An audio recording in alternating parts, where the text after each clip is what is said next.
Hi folks, Mike Schramke with Larry Stove Sand Equipment, America's largest selling coyote dealer. I want to start a new series. You know, I make videos and I walk around the tractor and I blather on, and sometimes I offer a price and sometimes I just tell you about the tractor. But rarely do we take them out in the field and actually get them dirty. So I want to start a series called, what should we call it? Coyotes in Action. How about that? Because that's what these are built for, is action. My sales manager at the Murfreesboro location, Zach Goodwin, good guy, he bought some property and he wanted to make a food plot, and we traded for a pre-owned NX 5510 cab, and he asked me if it was okay if he took it to the property and made a food plot. And I said, yeah, on one condition. Take a bottom plow, a disc harrow, and a rotary tiller and film yourself using it. Run a couple of rows, talk about the differences in what the three groundbreaking attachments will do. So this will be the first one in the series. Let's watch Zach Goodwin, sales manager at Murfreesboro, take an NX 5510 hydrostat cab and break some ground. Take a look.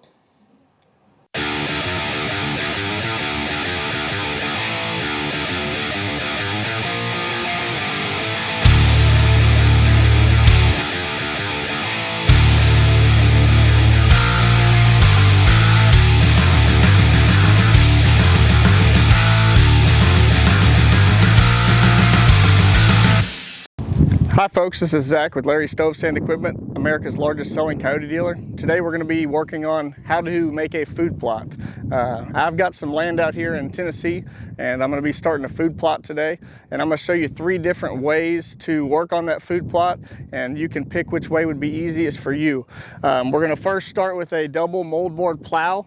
We've got Titan Implements 6214. It's got a double plow with 2 plows. They have 14-inch depth, and what these do is they help turn over the ground and simply just aerate and also bring those nutrients from up underneath that soil and flip it up over. After that, you do have to run one other step, and that other step would be to run a disc harrow on top of it, or even a tiller. So I'm also going to run a disc harrow, and this model is Titan's 7316, which is their medium duty. This one is rated up to 60 inches width, and it also has sealed bearings. One thing that's nice about the sealed bearings is you don't have to constantly worry about greasing those bearings and making sure they're intact. As long as they stay good in shape, you don't have to service those as often. So that is one thing that's nice about their 7300 series and up, which is also the next series, the 7400 series. The easiest way, and that's what I'm going to finish up with, is going to be a tiller. I'm going to run the tiller over all of it when I'm done and finished, and then I will spread the food plot that I'm going to spread out the materials that we're going to grow out here, radishes and such for the deer. I'm going to be using a tractor that we just got in on trade, so if you're in the market for a Kioti NX 5010 HST, this is actually a 5510 HST cab tractor. It's got 120 hours currently, and I'm going to be putting on probably two hours tops on this. So if that's something you're interested in, feel free to give us a call. Our phone number at the office is 615-205-2613, and this tractor is currently located at our Murfreesboro location. So the first thing I'm going to do is I'm going to hook up to this moldboard plow, and then I'm going to run down here and run a strip of that so y'all can see what it does. And after that, I will run the disc harrow on top of it, and then I will also run the disc solely by itself so you can see how that will work also, just with a lot more time and patience. So bear with me for just a moment. So now, as you can see, we've got the 6214 double moldboard plow installed and attached on the rear of this NX 5510 hydrostat cab.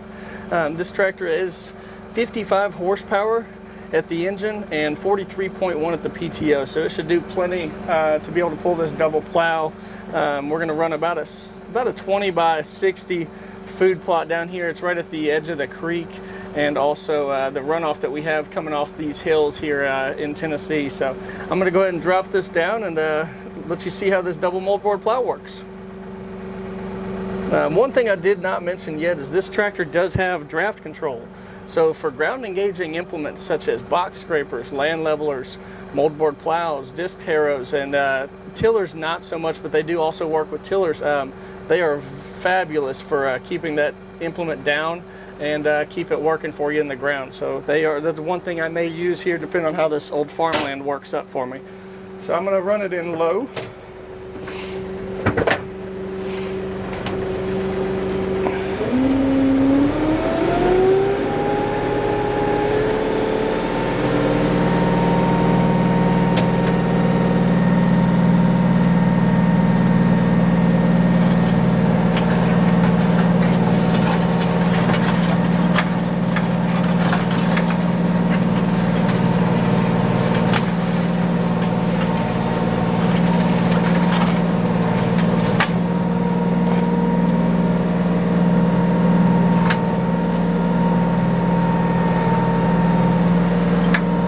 One thing this implement does have, this moldboard plow, is a shear pin.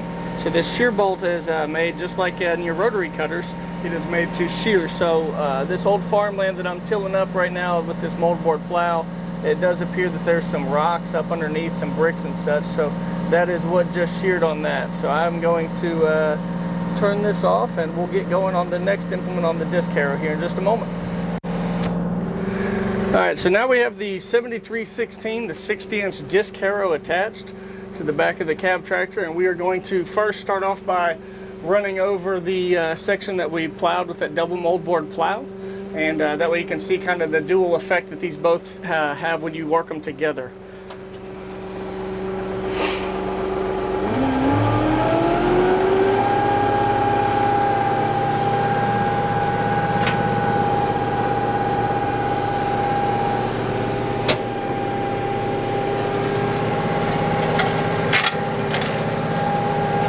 Like we've got some rocky ground here that I was not really anticipating.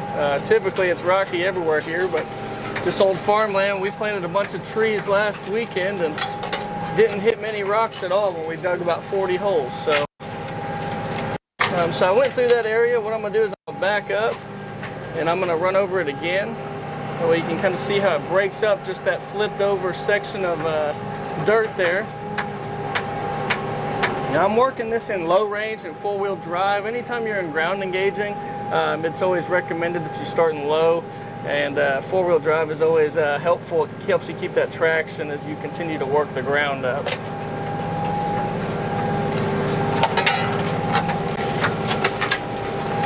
And it is super rocky here. So as you can see, it breaks it up and it looks like it's kind of been just a small tilled area. So what I'm going to do now is I'm going to work over to the left here and just disc a separate area so you can kind of see how it works repeatedly by itself. That way you can see what it does when you work just the disc. And I did a friend's food plot last year for him, and we only used a disc, but it's an area that he used every year. So as he continued to do that each year going forwards, it wasn't as bad. It broke up fairly easy. But this ground here, to my knowledge, when we purchased it, was just an old hay field or cattle field. So as you can see, the disc itself does not do too much there. Sorry about that, I had draft control on.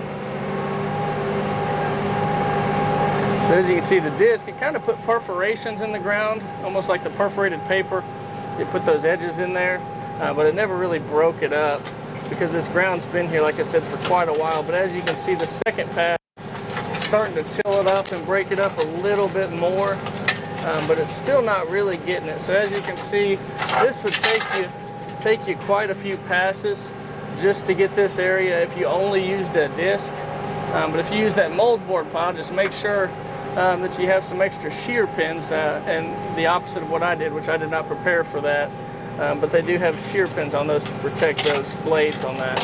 So this is the third pass, and as you can see, we had this cut in the fall of last year, but it's just so deep and in the ground here with the grass and everything that it's not really breaking it up. So I think you kind of understand there. So what I'm going to do is I'm going to go back here and I'm going to hook up the tiller, and then I'll use the tiller and I'll show you the finished process also once we wrap up that, and I'll show you how the tiller works in comparison to all of this. And if you'll just stay tuned, where I'm going to go swap this out and get the tiller put on. Alright, so now we have the Titan Implement 2107, which is their 7-foot tiller. They now call it a UH84, which is a heavy-duty 84-inch. This is just an older one we had around the shop, so we could make this video. So I'm going to run this 7-foot tiller on a different stretch of ground here, so you can see the difference and see all three side by side as this video goes. And I'm going to go ahead and get going for you. So as always, you always want to engage your PTO at idle speed. So get the tiller spinning, that way you don't jar it too much when you first engage. So I'm going to now increase my RPMs up, and then I'll drop it down on the ground.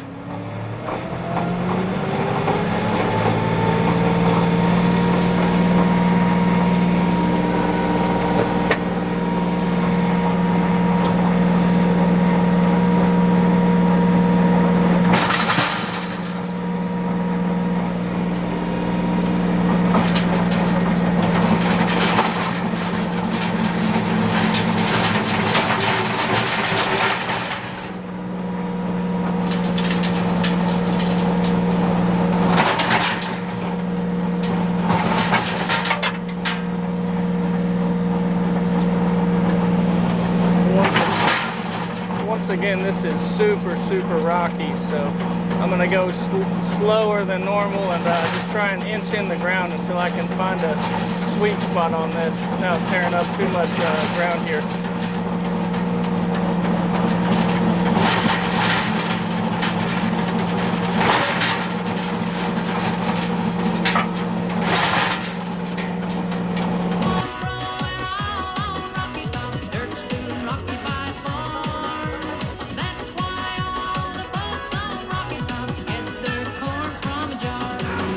Alright, so I'm going to make one more pass here, and once I move the tractor, you'll be able to see kind of how it looks now in comparison after running the tiller. I do have super rocky ground out here, which is something I was not truly expecting with all the holes I dug last week. So I'm going to get this tiller started, and once I do that, you'll kind of see once I move the tractor how it looks. So I'm going to go ahead and get the PTO engaged here.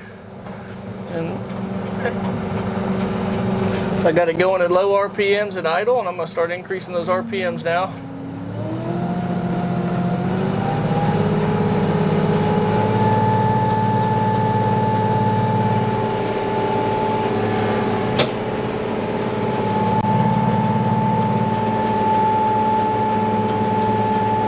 I'm super OCD, so I'm trying to keep this as square as possible just because that's how I am. I'm going to drop this down right about here.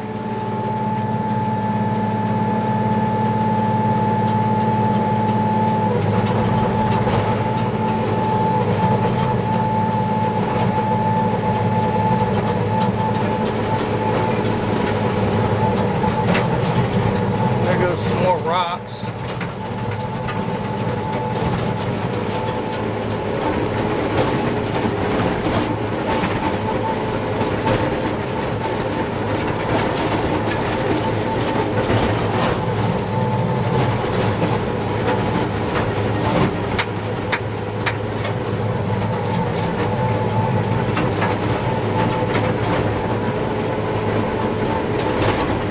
As you can see, I got a pretty good sized food plot now for what I'm going to be doing out here. It's just myself and my son will come out here and hunt in the fall, but we like to get the springtime food plot going because that's when you get them fattened up ahead of time. So we've got some turnips, some radishes, and some other stuff that a local company, supply company, they do food plot grain. So I picked it up from them out there in Murfreesboro. Super friendly family-owned company out there.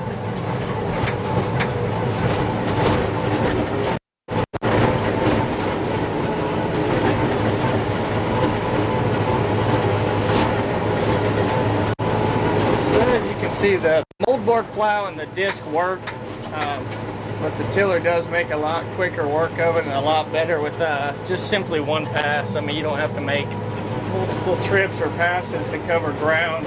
And you can see I've got roughly, probably a little bigger than I anticipated. I was shooting for about a 20 by 60, so about 1,200 overall feet of coverage. But I'm going to be a little bit bigger than that probably here.